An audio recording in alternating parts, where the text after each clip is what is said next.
जय जय राम कृष्ण हरी, जय पुरुषोत्तम प्रभू. भारतभूमीत अनेक सण, व्रत आणि पवित्र महिने आहेत, पण त्यामध्ये एक असा महिना आहे जो स्वतः दुःखातून देवत्वापर्यंत पोहोचला.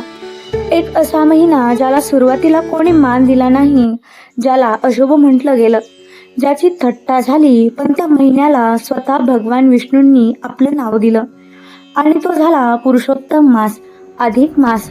आज आपण ऐकणार आहोत अधिक मासाची संपूर्ण कथा, त्याची महिमा, या महिन्यात काय करावं आणि काय करू नये. ही कथा फक्त धार्मिक नाही, तर जीवन बदलून टाकणारी आहे. खूप प्राचीन काळी, त्यावेळी ऋषीमुनी आकाशातील ग्रह, तारे आणि चंद्र यांचा अभ्यास करत असत. त्यांना एक गोष्ट जाणवली. सूर्याच्या हिशोबाने वर्ष वेगळं होतं आणि चंद्राच्या हिशोबाने वेगळं. चंद्रमास 354 दिवसांचा, तर सौरवर्ष 365 दिवसांचा. दरवर्षी हा फरक वाढत गेला आणि काही वर्षांनी एक अतिरिक्त महिना तयार झाला.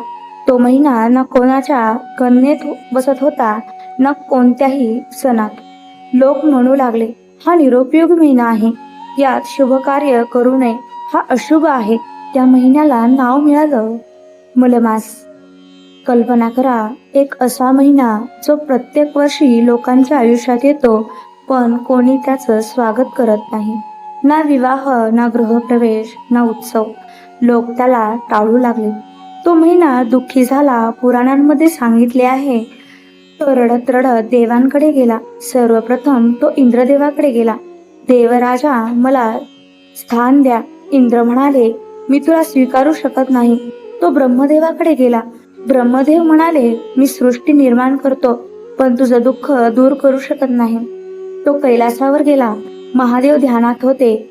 अधिक मासाने नम्रपणे विनंती केली, मला कोणी मान देत नाही प्रभू. महादेवांनी डोळे उघडले आणि शांत स्वरात म्हणाले, तुझं दुःख फक्त श्री विष्णू दूर करू शकतात.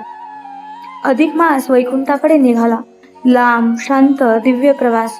आकाशगंगा, चमकणारे तारे, देवगंधर्वाचे मंत्र आणि मध्यभागी शेषनागावर विराजमान भगवान श्री विष्णू हरी. अधिक मास त्यांच्या चरणी कोसळला. प्रभू, माझा अपमान होतो, सगळे मला अशुभ म्हणतात.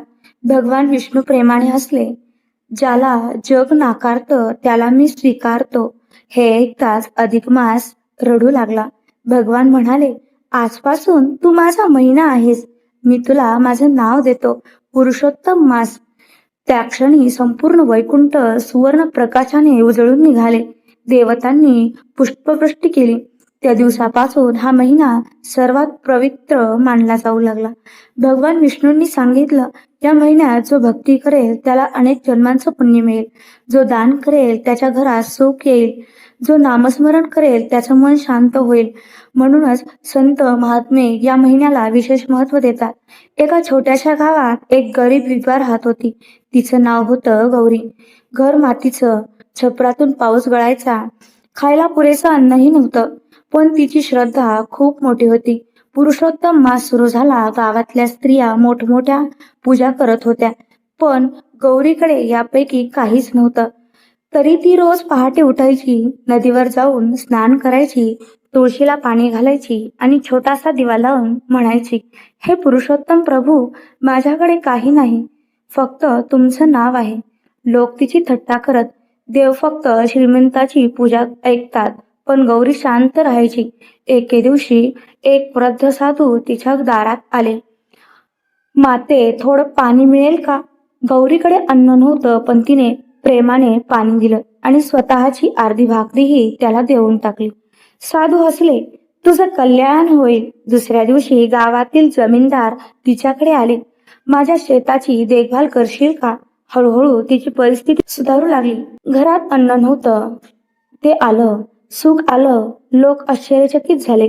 तेव्हा गावातील एका वृद्धाने सांगितलं, ही पुरुषोत्तम मासातील भक्तीचं फळ आहे. त्या गावात एक श्रीमंत व्यापारही राहत होता. त्याला पैशाचा खूप गर्व होता. तो गरिबांची थट्टा करायचा. भक्तीने पोट भरत नाही, तो म्हणायचा. पुरुषोत्तम मासात गावातील लोक पूजा करत होते, पण व्यापारी जुगार, मद्य आणि गर्वातच बुडाला होता. एके रात्री त्याच्या गोदामाला आग लागली. सगळं संपलं. व्यापारी रस्त्यावर आला. लोकांनी त्याला मदत केली नाही. तेव्हा त्याला आपल्या चुकीची जाणीव झाली. तो मंदिरात गेला. डोळ्यात अश्रू घेऊन म्हणाला, प्रभू, मी गर्व केला. त्या दिवसापासून त्याने बदलायला सुरुवात केली. गरिबांना अन्नदान केले, नामस्मरण सुरू केले आणि काही महिन्यात त्याचं आयुष्य पुन्हा सुधारलं. रोज सकाळी अधिक मासात फक्त 7 मिनिटे हे करून बघा. रोज सकाळी लवकर उठावं, स्नान करून देवपूजा करावी, भगवान विष्णू किंवा श्रीकृष्ण नामजप करावा, तुळशीची पूजा करावी, भगवद्गीता वाचावी, शक्य असल्यास उपवास करावा, गरिबांना अन्नदान करावं, पक्ष्यांना दाणे पाणी द्यावं, आई वडिलांचा आदर करावा, शांत आणि सात्विक राहावं. यामध्ये कधीही खोटं बोलू नये, भांडण करू नये, कोणाचा अपमान करू नये, व्यसन टाळावं, लोभ आणि अहंकार वाढवू नये, वाईट विचार टाळावेत, अन्न वाया घालवू नये. मित्रांनो, अधिक मास फक्त कॅलेंडर मधला अतिरिक्त महिना नाही. तो स्वतःला बदलण्याची संधी आहे, मन शांत करण्याची संधी आहे, देवाजवळ जाण्याची संधी आहे. भगवान विष्णूंनी ज्याला स्वतःचं नाव दिलं, तो महिना सुखात आपण राहावे हीच श्री विष्णूंच्या चरणी प्रार्थना.